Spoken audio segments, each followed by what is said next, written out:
Assalamualaikum warahmatullahi wabarakatuh. Bismillahirrahmanirrahim. Alhamdulillahi rabbil alamin. Wa bihi nasta'inu ala umurid dunya waddin. Allahumma sholli wa sallim wa barik ala habibina wa syafi'ina Sayyidina wa maulana Muhammadin wa ala alihi wa ashabihi wa man tabi'ahum bi ihsanin ila yaumiddin. Bismillah. Mari kita lanjutkan ngaji kita di sesi yang ke-100 sekian kalinya. Semoga kita bisa istiqomah terus, dijaga niatnya, dicari manfaat dan hikmahnya, terus diaplikasikan mana yang relevan. Dari situ ilmu kita nanti akan manfaat. Selebihnya serahkan semuanya pada Allah. Kita akan sering, kalau dalam hidup ini pokoknya ya segalanya penentunya adalah Allah, maka kita pasrah saja, ikhlas saja. Atau pakai bahasa populer, kita hidup ini mengalir saja. Cuma harus diingat-ingat, kelihatannya ada giumnya sederhana, mengalir saja. Untuk bisa mengalir itu ada syaratnya. Kalau enggak ya kamu enggak jadi mengalir, tapi mampet. Yang pertama syaratnya orang bisa mengalir saja itu dia harus luwes, fleksibel. Kalau kamu kaku enggak bisa mengalir. Air itu fleksibel. Kalau di depannya ada batu ya dia belok. Kalau ada kayu dia belok. Kalau kamu kaku, tabrakan. Dan kamu macet di situ, kecantol di situ. Maka untuk kamu bisa mengalir harus fleksibel. Syarat kedua harus mau berubah. Hidup yang mengalir itu kan berarti hidup dari masa lalu dialami di masa kini, dilanjutkan di masa depan. Ini pasti ada perubahan-perubahan. Kalau kamu macet, diam saja, tidak ada perubahan, berarti kamu tidak mengalir. Dan yang terakhir, untuk mengalir itu kamu butuh tempat yang rendah. Kamu harus mau merendah. Air itu mengalir kalau dia alirannya ke bawah. Kalau kamu tinggi, merasa besar, merasa tinggi, merasa pinter, merasa itu berarti kamu tidak merendah. Rasamu rasa yang tinggi. Kalau kamu merasa yang tinggi ya kamu tidak akan mengalir. Jadi rumusnya itu untuk bisa hidupmu mengalir. Ya syarat paling besar adalah ikhlas yang jelas. Oke, itu pengantarnya. Lumayan dapat satu teori. Ya, itu kan lumayan. Malam ini kita lanjutkan dengan para mujaddid. Minggu lalu kita ketemu Jamaluddin Afghani. Malam ini kita ketemu muridnya, Muhammad Abduh dari Mesir. Kalau ada yang merasa saya ini anaknya orang kecil, tidak mungkin jadi orang besar, lihatlah beliau, Muhammad Abduh. Muhammad Abduh ini bapaknya petani. Jadi bukan orang-orang besar, bukan ulama besar, bukan. Bapaknya cuma petani. Jadi kalian jangan minder, bapakmu kebanyakan mungkin lebih dari sekedar petani. Tapi Abduh ini bapaknya petani. Dan pinter sebenarnya Abduh ini, cuma kadang-kadang belajarnya juga mutung, tidak puas. Mungkin karena saking cerdasnya, lingkungannya nggak bisa mewadahi keinginannya. Kabarnya Abduh ini umur 10 tahun sudah hafal Quran. Itu pun menghafalkannya cuma 2 bulan. 2 bulan bisa hafal Quran. Kalau kali kan menghantamkan Al-Quran setahun aja kan tidak selesai-selesai. Ya, Abduh 2 bulan hafal Al-Quran. Jadi pada usia 10 tahun. Cuma kemudian di sekolahnya, di Tonto itu dia merasa, kok gini ya pendidikan Islam membosankan. Akhirnya dia pulang dari pondoknya, kalau versi Indonesia, pulang kampung. Terus kawin. Umur 16 tahun kawin Abdul di kampung. Wong petani, bantu bapaknya tani. Ya apa yang dilakukan tani itu kan ya hidupnya santai, menikmati hidup, ya mau apa lagi. Umur 16 tahun dia bertani. Tapi terus didatangi oleh pamannya, namanya Ahmad Darwis. Kata pamannya, kamu itu pinter, ndak cocok, eman-eman potensimu kalau hanya bertani. Sekolahlah lagi. Baliklah lagi dia ke pondoknya, sampai kemudian lulus dan masuk Al-Azhar. Masuk Al-Azhar pun dia masih belum puas. Dia masih, mungkin kayak di pondok itu kan selalu kitab kuning. Dia nggak puas kalau hanya belajar pikirannya orang. Itu dia nggak puas.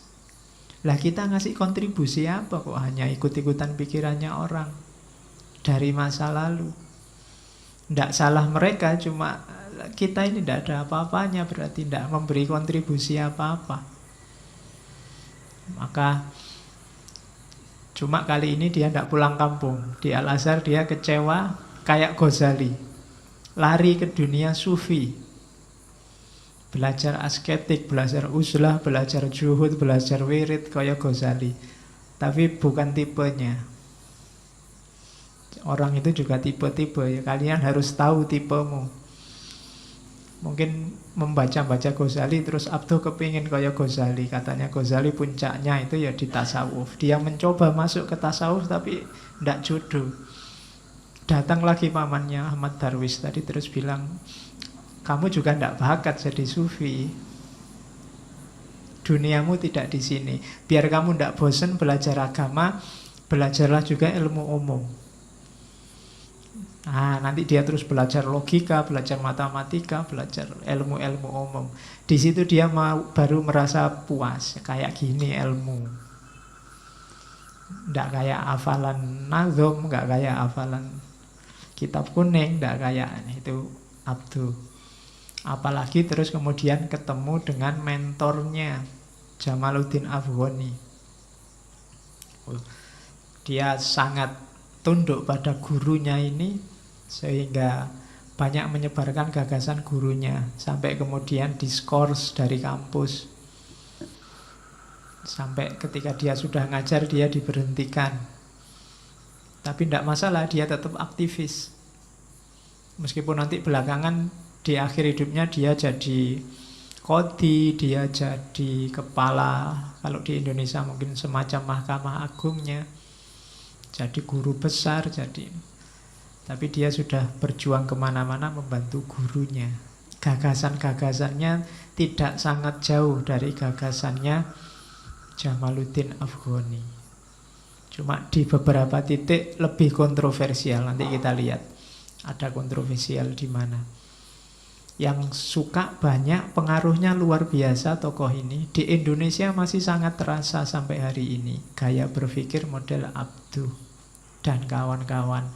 Kalau di Indonesia kan masuknya lewat Al-Urwatul Wusqa. Ya, majalah yang diterbitkan bareng-bareng dengan gurunya. Tulisan-tulisannya juga banyak. Bagi yang bisa bahasa Arab, tulisan-tulisannya Abduh beberapa bisa di-download gratis. Silahkan kamu googling, cari karya-karya beliau. Oke, ini ya bahasa Arab. Ya, kamu ngaji aja males ya, apalagi diam-diam baca kitabnya Abduh.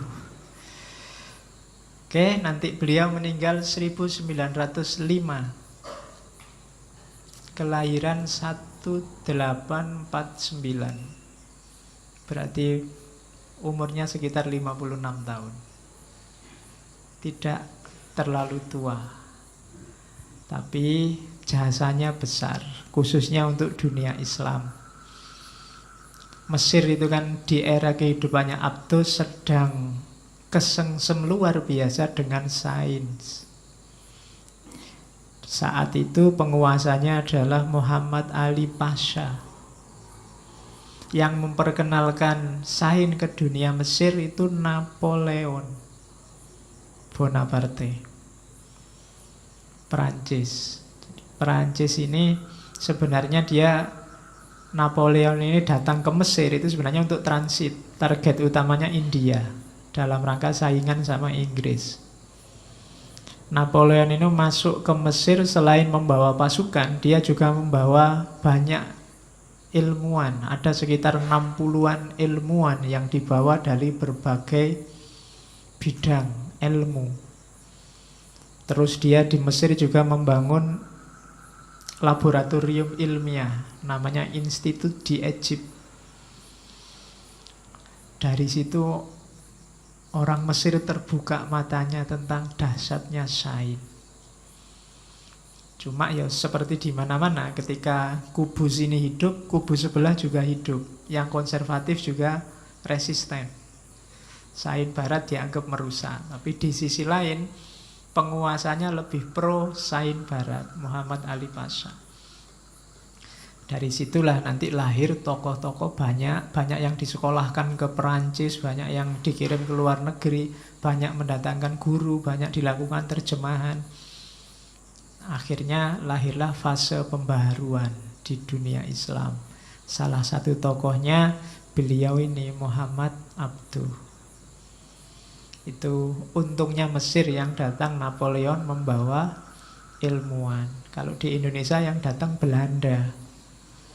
Iya, Belanda isone mau ngadu-adu.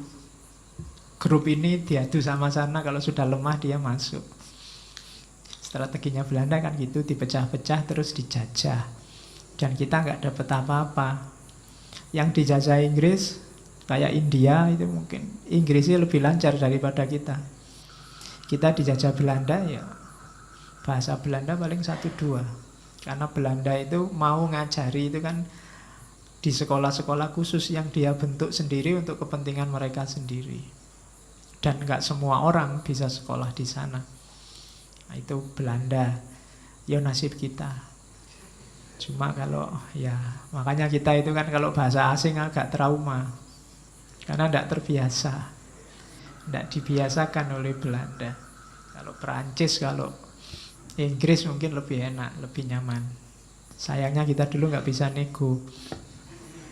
Mbok gantian. Itu kan memang negara-negara Eropa saat itu memang rundingan terus dibagi-bagi. Siapa jajah mana itu dibagi. Jadi ada pembagian wilayah. Dan kita kebetulan kejatah Belanda, negaranya kecil, miskin. Habis kita di hisab zaman itu. Oke, itu pengantarnya. Paling tidak bisa tergambar situasi umat Islam zaman itu. Yang pertama jelas dijajah. Yang kedua jumud. Sama kayak di Afghani, jumud itu mandek, macet. Orang tidak boleh berpikir sendiri, pintu ijtihad ditutup. Yang ketiga banyak yang terus lari ke dunia tasawuf, sufi. Orang yang kalah masuk ke dunia sufi itu pas, cocok. Karena sufi dunianya pasrah, tidak bikin gelisah. Ya, kalau kamu masuk ke sufi kan tidak ada yang bikin kamu gelisah. Semuanya sudah kehendaknya Allah. Apapun yang terjadi itu maunya Allah, selesai. Jadi kalau ingin hidup tentram, nyaman, memang masuk ke dunia tasawuf.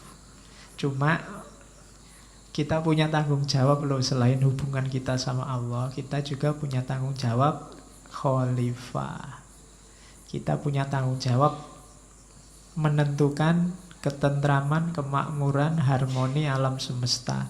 Satu-satunya makhluk yang dikasih amanat dan dikasih modal untuk bisa mimpin alam semesta itu manusia. Dan itu tugas kita. Oke, makanya ya perlu orang-orang seperti Abduh Afghani untuk membangunkan kita. Jangan melarikan diri dari masalah, dari dunia.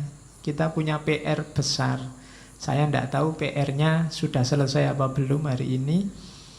Kalau sudah selesai nilainya berapa, itu Allah yang tahu. Tapi semoga kita sudah siap berusaha.